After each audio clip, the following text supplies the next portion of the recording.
আমার কলেজের ভাই কো বাবারে বাবারে কত দেশে খুঁজলাম গো।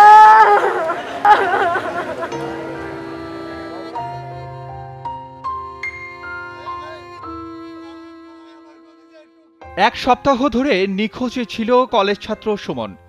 অবশেষে মিলেছে তার সন্ধান। মাটি চাপা দেওয়া সুমনের লাশ পাওয়া গেল শেরপুর শহরের সজবড়খিলা এলাকার একটি বাসার উঠানে। সোমবার মধ্যরাতে তার মরদেহ উদ্ধার করা হয়। এ ঘটনায় প্রেমিকা আন্নি ও তার প্রেমিক রবিন সহ ৩ জনকে গ্রেপ্তার করেছে পুলিশ। এর আগে সোমবার সকালে সুমনের বাবা নজরুল ইসলামের দায়ের করা মামলায় আন্নি ও তার বাবাকে গ্রেপ্তারের পর জিজ্ঞাসাবাদে আরেক প্রেমিক রবিনের তথ্য বেরিয়ে আসে। পরে অভিযান চালিয়ে ময়মনসিংহ থেকে রবিনকে গ্রেপ্তার করে পুলিশ। পুলিশের তথ্য মতে শেরপুর সরকারি কলেজের একাদশ শ্রেণীর ছাত্র সুমন মিয়া এই কলেজের সহপাঠী আন্নি আক্তারের সঙ্গে তার প্রেমের সম্পর্ক চলছিল দীর্ঘদিন ধরেই। সামাজিক যোগাযোগ মাধ্যমে তাদের দুজনের একাধিক ছবি পাওয়া গেছে। তবে সুমন ছাড়াও একই সময় ময়মনসিংহ নটরডেম কলেজের শিক্ষার্থী রবিনের সঙ্গে প্রেমের সম্পর্কে জড়ান আন্নি। এক পর্যায়ে সুমনকে হত্যার পরিকল্পনা করেন রবিন ও আন্নি। পুলিশের প্রাথমিক জিজ্ঞাসাবাদে এসব তথ্য স্বীকার করেছেন রবিন। এদিকে গেল ৪ নভেম্বর বিয়ের কথা বলে সুমনকে ডেকে আনার পর প্রথমে শহরে বিয়ের কেনাকাটা সম্পূর্ণ করেন আন্নি।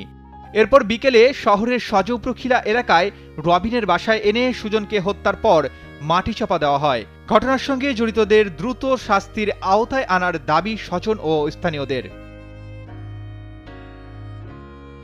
সুমনের খালা কল্পনা বলেন, সুমনকে আমি আমার ছেলের মতো করে বড় করেছি, ওর কোনো আবদার আমি ফেলিনি। আমরা অনেক বুঝিয়েছি এই মেয়ের সঙ্গে সম্পর্ক না রাখার জন্য। আজকে এই ডাইনি আমার সুমনকে হত্যা করলো, আমি এর বিচার চাই। ব্যাগনে প্রেম করতো গো, সেরি ডাক্কে আনছে আমার বাবারে নিয়ে বিয়া করবো। ডাক্কে আইন না মাইরা হারছে, বাবা ৪ তারিখ সন্ধ্যাবেলা থেকে নাই, বাবা আইছে বিয়া করবার। আমার বাবার এখুনির ফাঁসি চাই। ভাইটাকে মাইরা ফেলছে আন্নি এবং যে ছেলে জড়িত তাদের ফাঁসি চাই।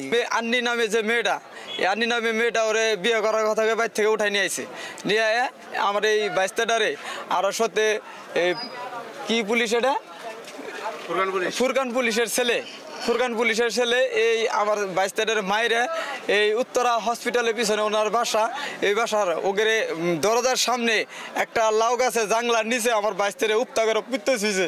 আমরা এর কঠিন শাস্তি চাই এবং কি আমরা ওদের ফাঁসি চাই, আমরা সকলের ফাঁসি চাই।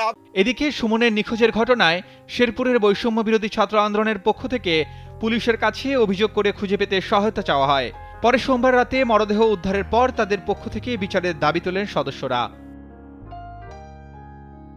শেরপুরের পুলিশ সুপার আমিনুল ইসলাম বলেন, প্রাথমিকভাবে ঘটনাটি প্রেম ঘটিত বলেই মনে হচ্ছে, তবে আমরা সুমনকে জীবিত উদ্ধার করতে না পেরে দুঃখ প্রকাশ করছি। তার মরদেহ ময়নাতদন্ত শেষে আরও অনুসন্ধানের পর বিস্তারিত জানা যাবে। এই আন্নি, তার বাবা, মা এই ৩ জনকে আসামি করে তার ছেলেকে গুম করা হয়েছে এরকম একটা অভিযোগ করেন। আমি গতকাল এই অভিযোগটা পেয়ে থানায় মামলা রুজু করি এবং আন্নি এবং তার বাবাকে অ্যারেস্ট করি। আন্নির দেয়া তথ্য মতে আজকে আমরা দুটো টিম পাঠিয়ে রবিন নামে যে ছেলেটি এই ঘটনার সাথে জড়িত তাকে ময়মনসিংহ থেকে গ্রেপ্তার করি ময়মনসিংহ জেলা পুলিশের সহায়তা। এই রবিনের দেয়া তথ্য মতে, তার শনাক্ত মতে, দেখানো মতে আপনাদের উপস্থিতিতেই তার যে বাড়ি, সেই বাড়ি থেকে দেখলেন যে সুমনকে মাটির নিচ থেকে আমরা তুললাম, তাকে মেরে মাটির নিচে পুঁতে রাখা হয়েছিল।